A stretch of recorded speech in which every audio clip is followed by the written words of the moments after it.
पाकिस्तान को अनस्टेबल कौन कर दिया? अमेरिका। कहा कि इसको गरीब रहो, कहा कि प्रधानमंत्री को हटा के तुम ही कब्जिया लो। आज भी देखिएगा अमेरिका जो है पाकिस्तान के सेनापति को कहता very good my favourite field marshal तो मुनीरवा को। इधर थोड़ी हम लोग की विदेश नीति शिफ्ट हो रही है। हमें लगता है विदेश मंत्रालय पॉलिसी मेकर कुछ गड़बड़ तो नहीं है इन सब के साथ। ये अमेरिका की ओर ज्यादा झुकते जा रहे हैं। भाई तुम्हारा लड़ाई है ईरान से, हम क्यों तेल नहीं खरीद? और ये दोनों एक के थाली के हैं। जब इंडिया पाकिस्तान में लड़ाई होगा ना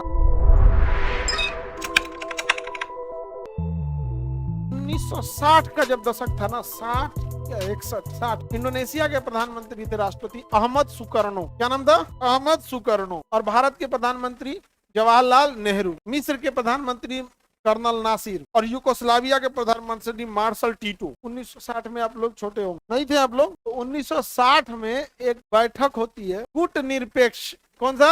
गुटनिरपेक्ष। गुटनिरपेक्ष बैठक में ये होता है कि हम किसी भी गुट में नहीं रहे। बतियाओ लोग नहीं पिछुआ लड़ रही है दोनों। जब उसको बोल रही 1960 की है। लड़की को अगर उम्र दराज को तो बवाले को देगी, नहीं समझा गया? गलत है। लड़की का एज 20 के बाद बढ़वे नहीं करता है। फिर शुरू से चालू होता है। 20 हो गया ना फिर चालू हो गया 11 से, फिर 20 हो जाएगा फिर चल। तो यहाँ पर गुट निरपेक्ष की बैठक हुई बांगडुंग में। अहमद सुकर्नो थे, जवाहरलाल नेहरू थे, मार्शल टीटो थे और कर्नल नासिर। इन लोगों ने पूरी दुनिया से कहा कि देखो भैया हम गुट निरपेक्ष में ना रूस की ओर हैं और ना ही अमेरिका की ओर है। हम लोग विकासशील देश हैं, हम अपना संगठन बनाते हैं, पूरे ग्लोबल एरिया में अपना संगठन बनाते हैं। तो दक्षिण दिशा वाले ज्यादा पिछड़े थे, इन्हें ग्लोबल साउथ कहा गया या गुट निरपेक्ष कहा गया। ग्लोबल साउथ या गुट निरपेक्ष। इसके संस्थापक Jawaharlal Nehru, Marshal Tito, Ahmed Sukarno और कर्नल नासिर। तो हम लोग बचे रहे। लेकिन अमेरिका जो था वो पाकिस्तान अमेरिका के फेवर में चला। जैसे पाकिस्तान अमेरिका के फेवर में गया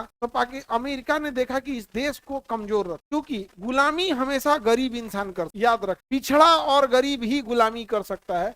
आगे बढ़ गया है और पैसा हो गया, गुलामी नहीं करेगा। तो अमेरिका कहा कि इसको गरीब रख, इसलिए उसने सेनापति को चढ़ाया और कहा कि प्रधानमंत्री को हटा के तुम ही कब्जिया लो। अमेरिका की गोद में गए थे कौन? पाकिस्तान। तो वहां के सेनापति को चढ़ा के प्रधानमंत्री को मरवा दिया। कहा कि अब हम रहें। अब जब आप रहिएगा तो लीगली तो आप है नहीं, तभी रहेंगे जब बैक सपोर्ट रहेगा। अब अमेरिका बैक सपोर्ट देता है सेना को।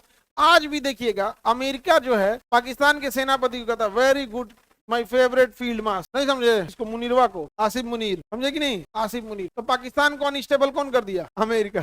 हम लोग किसी फेवर में गए? हम लोग किसी गुट में नहीं। इधर थोड़ी हम लोग की विदेश नीति शिफ्ट हो रही है। हम लोग को पता नहीं क्यों मीडिया में और हमें लगता है विदेश मंत्रालय के पॉलिसी मेकर कुछ गड़बड़ तो नहीं है इन सब के साथ। ये अमेरिका की ओर ज्यादा झुकते जा रहे हैं। आप गौर करके देख रहे हैं कि नहीं? भाई तुम्हारा लड़ाई है ईरान से, हम क्यों तेल नहीं खरीद? हमारा लड़ाई है पाकिस्तान से, तुम छोड़ दो रिश्ते वहां से। तो नहीं, अमेरिका याद रखिएगा भारत का दोस्त नहीं बॉस बनना चाहता। और ये दोनों एक के थाली के हैं। जब इंडिया पाकिस्तान में लड़ाई होगा ना तो इजराइल को कहेगा ना अमेरिका कि तुम इंडिया का साथ, अमेरिका का हम पाकिस्तान का साथ दे, तो दोनों साथ दे देगा मिलजुल। इजराइल वो देश है कि एक बार अमेरिका को कह देगा कि पाकिस्तान को हथियार नहीं दीजिए तो नहीं देगा। अमेरिका को कंट्रोल कौन कर रहा है? इजराइल।